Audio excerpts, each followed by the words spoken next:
Fala pessoal, tudo bem? Sejam bem-vindos a mais um vídeo aqui no canal da Buildings no YouTube.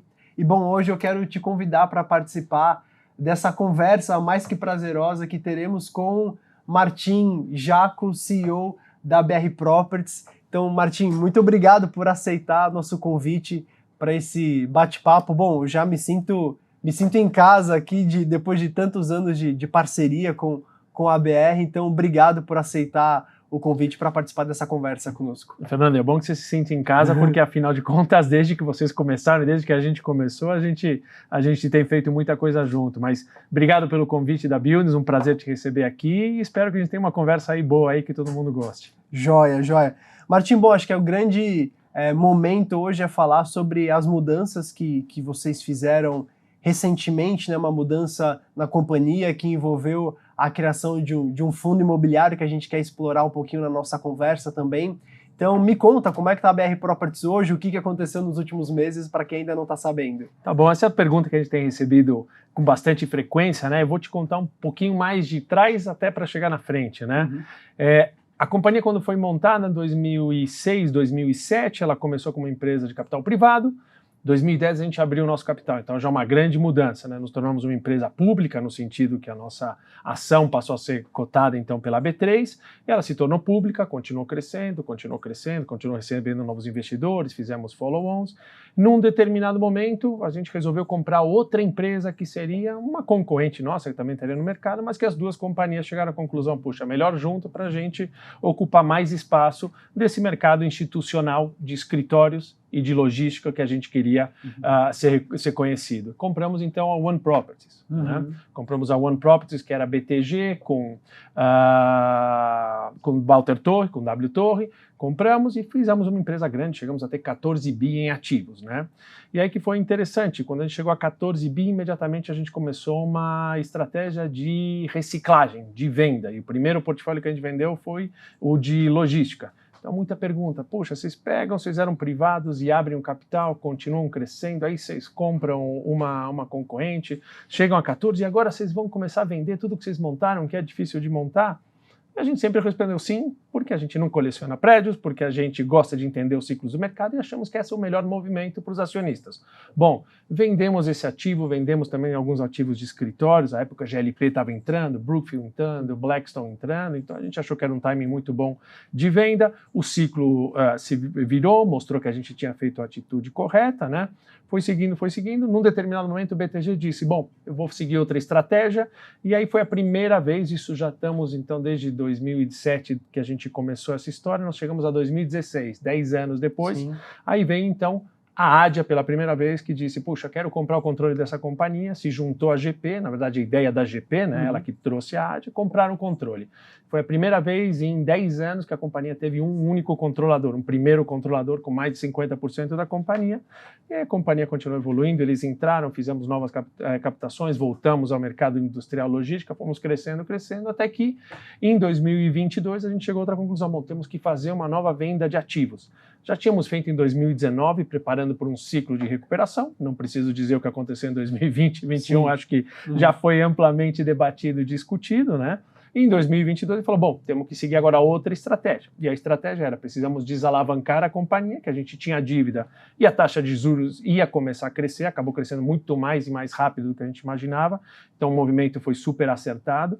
Então nós vendemos ativos, prepagamos a nossa dívida, a companhia então começou a diminuir de tamanho mais uma vez, que a gente fez isso ao longo de todo o ciclo, e aí a gente enxergou outras possibilidades, né?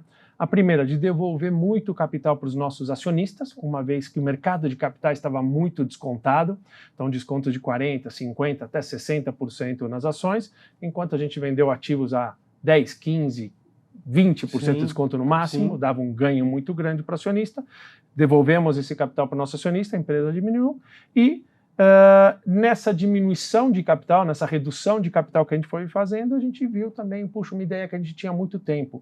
Por que não a gente separa agora capital da expertise imobiliária? O que seria isso? Ao invés de ter tudo embaixo de um único chapéu, que era a BR Properties, que tem aqui todo trabalho, RH, toda a expertise, os advogados, enfim, toda a nossa área de back-office, etc., e todos os imóveis, todos juntos, por que a gente não separa os imóveis em uma única estrutura, e o expertise, ou seja, o serviço na prestação, a mão de obra, né, inteligência imobiliária, em outro veículo.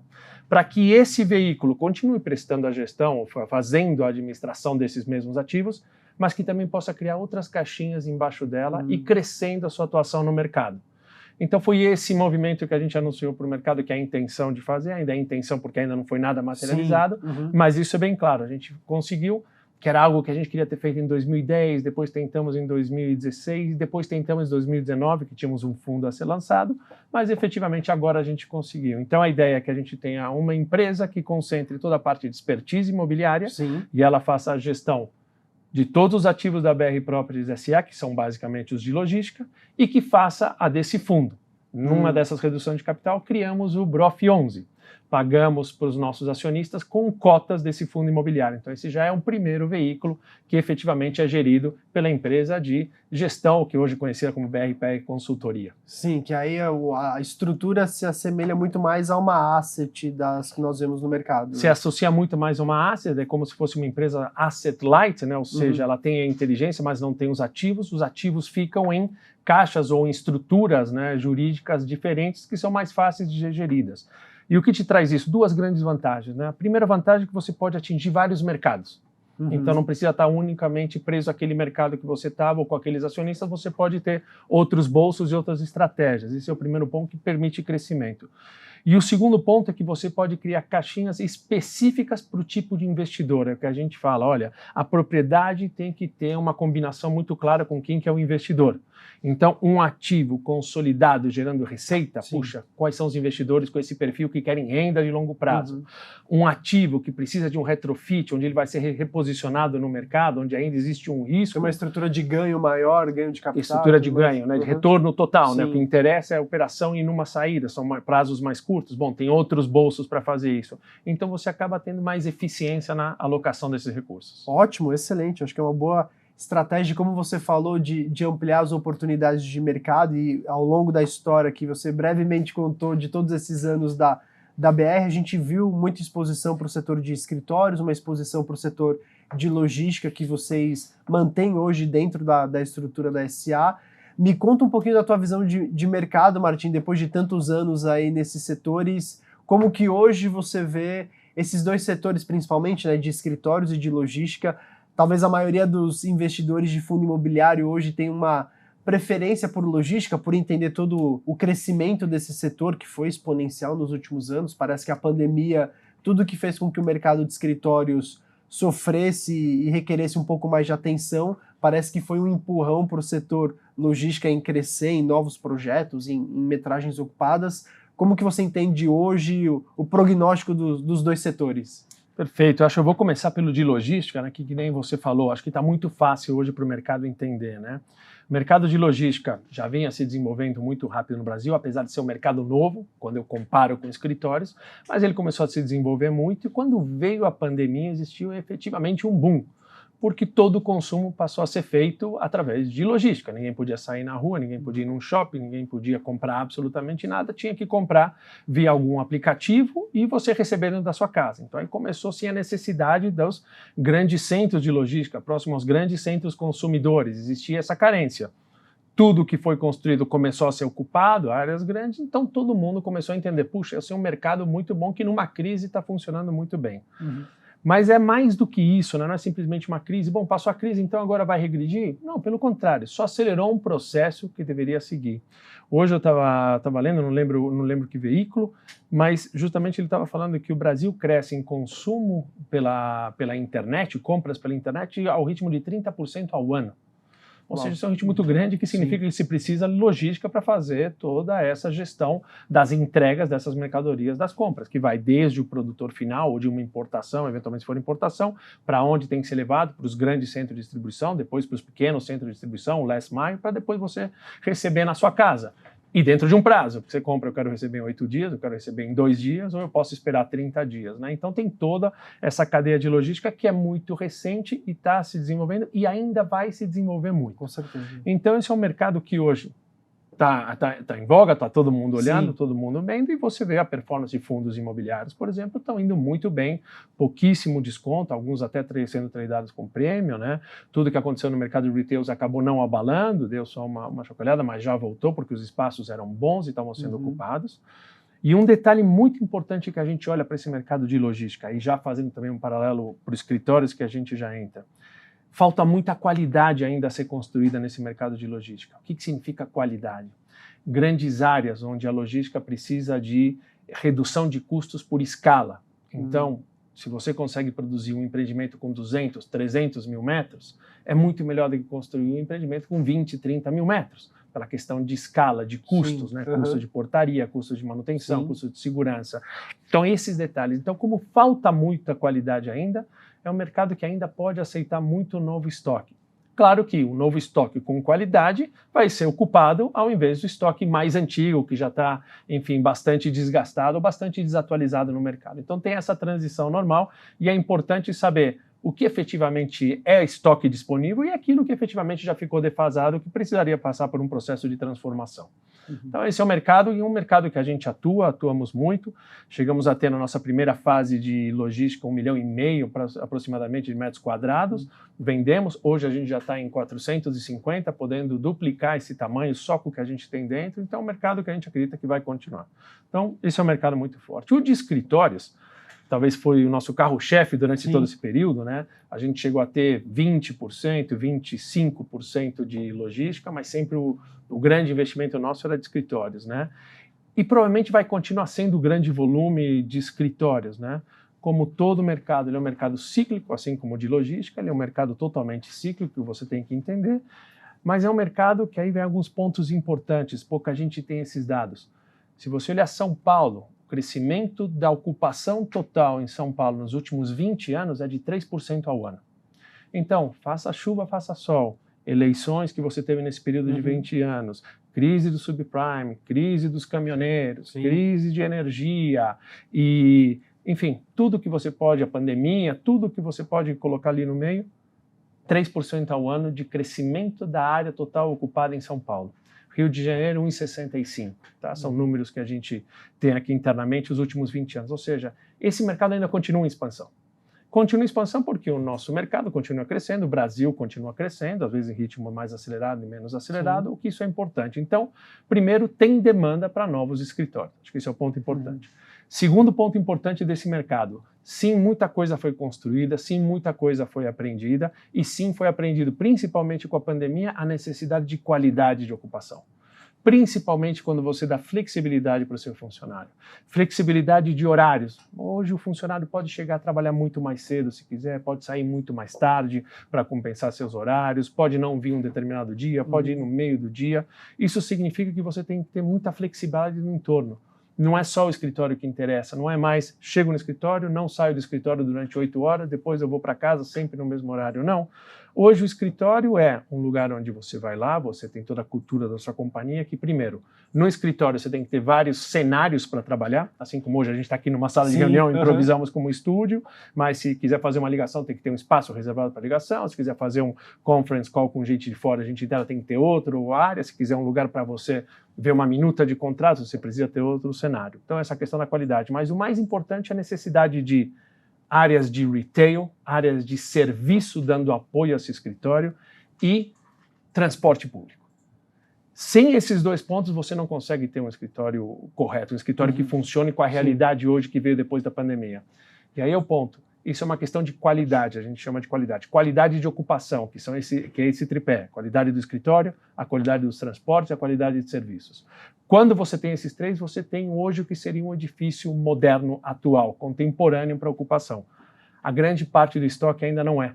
Essa é a transformação que tem. Então tem muita coisa que ainda sim deve ser construída e entregue e que vai ter ocupação, vai ter aceitação e vai ser substituída pelas áreas. Isso deixa para nós, claro, 2 pontos. Eu tenho um mercado que ainda está crescendo, eu vou precisar de mais escritórios. Mas também tem um mercado que precisa de mais qualidade, então existe uma migração natural para a qualidade. Então, se por algum motivo, 1 ou 2 anos, eu deixo de ter esse crescimento, eu tenho a migração de qualidade. Quando eu tenho crescimento, eu tenho os 2 fatores juntos. Então, acaba sendo muito positivo. E aí, falando em mercado cíclico, que a gente conversou até um pouquinho antes, 2019 a gente estava começando uma nova rodada do ciclo, ou Sim. seja, a vacância diminuindo de escritórios, valores, começava uma recuperação, Verdade. tivemos a pandemia. Uhum. 4 anos de atraso, só que voltamos ao mesmo ponto antes da pandemia, com o mesmo cenário. Escritórios de baixa qualidade, empresas mal ocupadas, e a gente deve começar a ver esse cenário de recuperação daqui para frente. Então, vai ser um mercado muito bom. E aí, quando você compara investidores em fundo imobiliário de logística, estão vendo o resultado, estão tendo os seus dividendos. Os de escritório também estão tendo os seus dividendos, mas com um valor de cota mais baixo, mais atrativo, ou seja, com maior desconto do que o de logística. O que pode representar uma oportunidade muito boa, porque os de logística talvez não tenham tanto mais ganho, mas continuam com os dividendos muito em dia. O de escritório vão continuar com os dividendos em dia, mas talvez eles tenham uma apreciação no valor da cota, o que pode gerar uma oportunidade. É verdade, a gente vê esse mesmo movimento no mercado de escritórios de forma geral, né, e não especificadamente sobre o setor daqueles que têm exposição para fundos imobiliários, mas existem algumas regiões em São Paulo que a gente vê que performam muito bem, que não sofreram com a pandemia, e hoje a gente já fala até de recorde de preços de aluguel em algumas regiões específicas, então de fato o mercado de escritórios ele tá no momento melhor, né? Tá no momento que não se compara com o que a gente passou nos últimos anos, né? E aí dentro desse cenário então agora aparece o BROF 11, né? Conta pra gente um pouquinho então de como que é o fundo, quais são os ativos que estão ali, enfim, deixa a gente saber de como que ele tá. Então, dentro dessa estratégia, né, da evolução da BR, de separar ativos da experiência, da gestão imobiliária, a gente criou o nosso primeiro fundo, que é o BROF 11. O BROF 11 é composto por 2 ativos. O primeiro, que é mais ou menos 92% do fundo, é o Passeio Corporate. Passeio Corporate são 82 mil metros, no coração do centro do Rio de Janeiro, talvez o melhor endereço. Por que nós gostamos muito desse empreendimento? Nós compramos ele no comecinho de 2017, final de obra completamente vago. Mercado do Rio de Janeiro bastante difícil, o Petrobras vinha de uma redução muito grande, tivemos toda a questão de Lava Jato, o Rio sofrendo. Mas o que a gente enxergou justamente nesse imóvel foi, poxa, esse é um ativo que deve ser muito resiliente, porque ele tem a qualidade que os outros prédios do centro do Rio de Janeiro não têm. Ele tem um serviço, porque ele tem 2 andares de serviços de retail, que os outros edifícios não têm. Porque ele tem o metrô na porta, que são poucos os empreendimentos que tem. Porque ele tem o aeroporto a 5 minutos, porque ele tem o aterro do Flamengo ligando à Zona Sul do lado, na frente. Ele tinha muitas características que a gente falou, olha, não precisamos do Rio de Janeiro crescendo. Precisamos que as empresas entendam que esse edifício existe, que elas podem se mudar para algo mais eficiente, com muito mais qualidade. Começamos a colocar esse produto no mercado, 80% a gente fez a alocação até o final de 2019, veio a pandemia, chegamos a 96% de ocupação, no meio da pandemia. Isso mostra que esse é um ativo extremamente resiliente, esse é o primeiro ponto. 2, por ele ter serviços, por ele ter retail e a área de especificação técnica, estamos falando de um edifício certificação ouro pela LEED, né? Ou seja, um edifício com especificações técnicas sem discussão, nós colocamos lá 25 inquilinos diferentes. Isso dá uma diversidade da geração da receita muito importante. Sim. Apenas um é ligado ao setor de óleo e gás, que também é outra daquelas... o Rio de Janeiro só tem óleo e gás. Né? Não é só óleo e gás. Tem óleo e gás e setores públicos. Tem vida após isso daqui. Então nós temos uma empresa que é a SBM, fortíssima, temos Caixa Econômica Federal, temos a Stone, temos KPMG, temos a Notre Dame, temos a Smart Fit como lojista, enfim. Temos uma diversificação dentro do próprio ativo. Dentro do próprio ativo, em vários setores da economia, que são os setores que estão presentes no Rio de Janeiro, né? E ocupado. Então esse mostrou primeiro que é um edifício extremamente resiliente, e agora com essa recuperação, que também acontece no mercado do Rio de Janeiro, né, as empresas começam a rever suas ocupações, querem mais qualidade, você começa a ter algum tipo de pressão nos valores, né, que deve vir ao longo dos próximos anos, sem dúvida nenhuma, mas isso é um empreendimento que está pronto, consolidado, para pagar dividend yield. Então esse foi o primeiro ativo que nós colocamos e juntamos com outro ativo que corresponde a 8% do fundo, que é um Build to Suit que temos para a Vale em Minas Gerais. Um Build to Suit da Vale, talvez uma das empresas com maior nome que você tem hoje em termos de crédito, então super seguro, o contrato vai até 2025. Juntamos os dois nesse fundo, é o que a gente lançou. Lançamos em março esse fundo, né, que a gente distribuiu as cotas para os nossos acionistas. Tivemos uma primeira distribuição de dividendos que foi de 57 centavos por cota.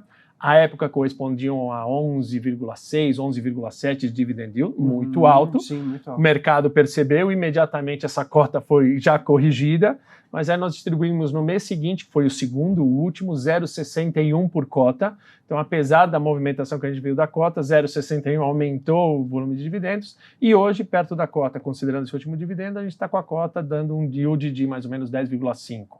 Ou seja, um yield Ainda muito bom, muito Sim. bom ainda. Então, tem uma oportunidade muito interessante ali.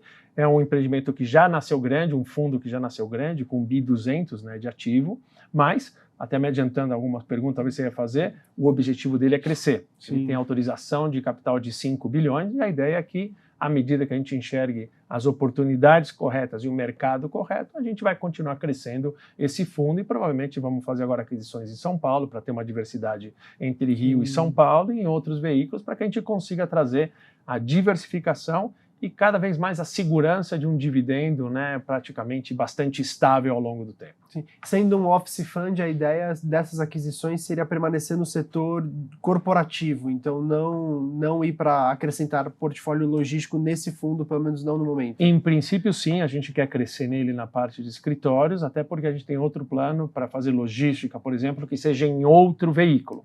E aí o próprio investidor pode fazer sua própria diversificação, um pedaço desse fundo só de escritórios e um pedaço desse outro fundo só de logística, e ele faz a sua própria diversificação. Não precisamos fazer isso num fundo só. Mas a ideia é que caminhem separado. Mas sim, por enquanto, a manter só de escritórios. Legal. Talvez a cidade a exposição que vocês têm em Minas Gerais, talvez é um mercado que as pessoas conheçam menos, né? Porque tem uma relevância que aí vem em terceiro lugar, é um pouquinho do que a gente poderia agregar, né? São Paulo, obviamente, é o maior mercado de escritórios do Brasil, Rio de Janeiro é um segundo lugar, e Minas Gerais, Belo Horizonte, na verdade, aparece em terceiro, quarto, depois vem Brasília. Então, o mercado de escritórios em Belo Horizonte é um mercado forte, consolidado, né? E até onde eu sei, o empreendimento de vocês está nesse vetor de crescimento ali de Nova Lima, né? O que você pode falar um pouquinho sobre a localização do imóvel de vocês lá?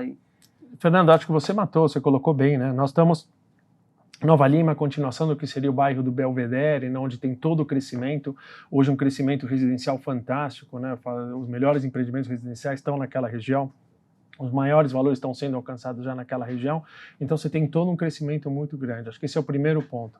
Segundo ponto, sim, é a terceira cidade, né, de escritórios do país, como você bem colocou, só que ela tem um volume de empreendimentos de novo estoque muito reduzido, e principalmente de qualidade. Não tem tantos experts como tem em São Paulo, Rio de Janeiro. Então, tem uma carência de qualidade muito grande. E o terceiro ponto, que talvez seja o mais importante, ele é um prédio ocupado pela Vale, foi projetado para a Vale, ao lado de uma área muito grande da Vale, que ela quer fazer um grande desenvolvimento imobiliário ao longo do tempo. Era uma antiga mina que eles tinham há décadas e décadas que eles fecharam, e agora ficou uma área para um crescimento urbano muito importante. Está justamente nesse vetor de crescimento de Belvedere para Nova Lima. Então, ele está numa localização muito estratégica, e a própria Vale tem outros edifícios próprios que ela ocupa, 100% ocupados, assim como o nosso, onde são bastante estratégicos para ela, que cuidam do Brasil inteiro. Sim, então se a gente for pensar por essa lógica, a probabilidade de depois de 2025 a Vale permanecer, obviamente a gente não pode cravar nada, né? O mercado está aí para contar essas histórias, mas existe um apelo para que a Vale permaneça, uma vez que ela já tenha toda essa exposição ao redor. Mas se porventura a Vale decidir também, por conta de alguma estratégia, sair do ativo, é um ativo que vai ter um certo reposicionamento no mercado, né? Então não é um ativo que foi feito para a Vale, mas que só atenderia a Vale. É um ativo comercial com todas as características que qualquer empresa poderia se instalar ali, né? É um prédio de escritórios tão bom quanto qualquer prédio que você tem em São Paulo, no Rio de Janeiro, de excelente qualidade, com certificação LEED, e ele atende todos e o mercado está crescendo. A probabilidade, em nossa opinião, né, de uma Vale Via renovar esse contrato é bastante alta, né? Ela está ali, está acostumada, tem mais áreas, está operando, então acho que é bastante alta. Mas Nós não analisamos os empreendimentos com o ocupante atual, a gente sempre analisa, bom, esse empreendimento, eu vou ter liquidez futura se eu não tiver esse inquilino? E a resposta é sim, pelo motivo que você falou. Como está crescendo, como tem uma carência desses edifícios de boa qualidade, é provável que se ela não renovar, a gente consiga sim encontrar outros inquilinos para ocupar essas suas áreas, e aí pode ser um único inquilino, podem ser vários inquilinos, uma vez que o prédio é super flexível, ele pode ocupar tanto um único ocupante, como ele pode ser para multi-inquilinos. Ah, bom saber. E Martim, a gente falou já um pouquinho de próximos passos, se você puder explorar um pouquinho o que seria talvez esses próximos passos, pensando em curto prazo, médio, longo, ou seja, talvez longo prazo, a ideia é ter vários fundos dentro da casa, mas qual que seria o próximo vetor de expansão, aí o próximo passo para a BR Properties dentro desse momento? A BR Properties, né, agora com essa área de gestão, vai continuar fazendo o que a gente sempre fez nos últimos 16 anos. Né? Só uns números, talvez, para que o pessoal conheça. Nesses 16 anos, a gente fez 28 bilhões em transações. Ou seja, fomos a empresa mais ativa no mercado imobiliário entre compra e venda, compra e venda. O que a gente sempre diz e repete, nós não colecionamos edifícios, nós fazemos investimento. Então, o investimento tem sua época de entrada, de operação e tem o seu ciclo de saída, seu timing de saída. Então, nós fomos muito ativos nessa área. Grande parte dos investimentos que a gente fez foram de valor agregado. Poxa, como eu consigo extrair valor através do nosso conhecimento imobiliário? Então, o edifício Manchete, que estava ali de um lado, poxa, compramos, fizemos um retrofit enorme e redevolvemos ele ao Rio de Janeiro, 100% pré-locado. O próprio Passeio, compramos vago numa época que todo mundo achava que pode acontecer com o Rio, está ali 96% locado durante um período bastante ruim de mercado, como ele foi resiliente. São Paulo, Robocop, né, que pegamos, compramos, fizemos um retrofit enorme. Ou seja, são todas operações de valor agregado, que uma vez que você termina elas, começa outra fase. Ele está consolidado, gerando receita, e ele entra noutra fase. É isso que a gente vai continuar fazendo, nas incorporações em Cajamar, que a gente acabou de entregar 150 mil metros de logística, o que a gente fez em Jarinu, L'Oréal, a última grande entrega que a gente fez, 62 mil metros para L'Oréal. Ou seja, tudo isso é o tipo de trabalho que a gente vai continuar fazendo. Só que agora com essa diferença de bolsos. O que estiver consolidado, vamos colocar embaixo de caixas, de estruturas para consolidados de dividend yield, como é o caso do Passeio e do Vale, que estão dentro do BROF 11. Esse fundo a gente deve crescer, provavelmente com mais ativos desse tipo de qualidade. Devemos criar em algum momento o nosso fundo de logística para dividendo, ou seja, colocar propriedades, eventualmente já que a gente tem na nossa companhia maturadas, depois de alugadas dentro desse veículo, mas também vamos criar os outros veículos, que a gente chama veículos de private equity, para fazer as operações que a gente fez de valor agregado aqui. Então, são para bolsos específicos, mais pacientes, que querem um total return, um retorno total sobre investimento, que entendem bem que tem um período de investimento, de operação, de consolidação e de saída dele. Então a gente vai continuar fazendo tudo, principalmente em logística, principalmente em escritório, mas não descartamos outras áreas que, enfim, vamos ver o que acontece para depois a gente contar para você. Legal, o leque fica em aberto, porque como você colocou também, a expertise que vocês têm aqui é de construir um ativo do zero, né, fazer todo o desenvolvimento imobiliário, entradas e saídas, ou eventualmente fazer uma aquisição de um imóvel já performado, ou fazer uma aquisição de um imóvel que não está tão bem performado, fazer um retrofit, devolver valor para aquele ativo e voltar ele a mercado para ser competidor, né? Então tem muita expertise dentro da casa que talvez no futuro vocês vão aplicar em diversos veículos, né? O objetivo é esse mesmo, Fernando. É isso aí. Martim, quem quiser saber mais sobre a BR, sobre o fundo, quais são os canais que vocês podem deixar para quem eventualmente está nos acompanhando e quiser investir, quiser conhecer mais os produtos de vocês? Temos o nosso site, brpr.com.br. Ali dentro você encontra informações de toda a companhia, toda a história, todos os nossos fatos relevantes, enfim, toda a nossa parte financeira. Ali dentro também tem uma caixinha específica para o BROF 11. Você clica ali e você passa a ter todas as informações que você queira do BROF 11. E tem também o contato direto aqui com a nossa companhia, com o nosso pessoal de RI. Podem ligar a qualquer momento, mandar e-mail, todos os dados estão no nosso site. Podem ligar, podem mandar e-mail e a gente vai ter o maior prazer em atender a todo mundo, como a gente sempre fez nesses 16 anos. Legal, Martim, eu te agradeço pela atenção, pelo tempo aqui nesse bate-papo e também fazer um convite para você que nos acompanha. Se você ficou aqui até o final do vídeo, muito obrigado pela sua atenção. Desde já, deixa o teu like aqui nesse vídeo. Se você ainda não está inscrito no canal da Buildings, por favor, se inscreva agora. Também todos os links que o Martim citou da BR Properties e do fundo estarão aqui na descrição do vídeo para você clicar e acessar diretamente. E se você também tiver alguma dúvida, algum comentário que quiser deixar por aqui, a gente vai fazer questão de responder também. Então, muito obrigado pela tua participação. Martim, obrigado mais uma vez e nos vemos nos próximos vídeos.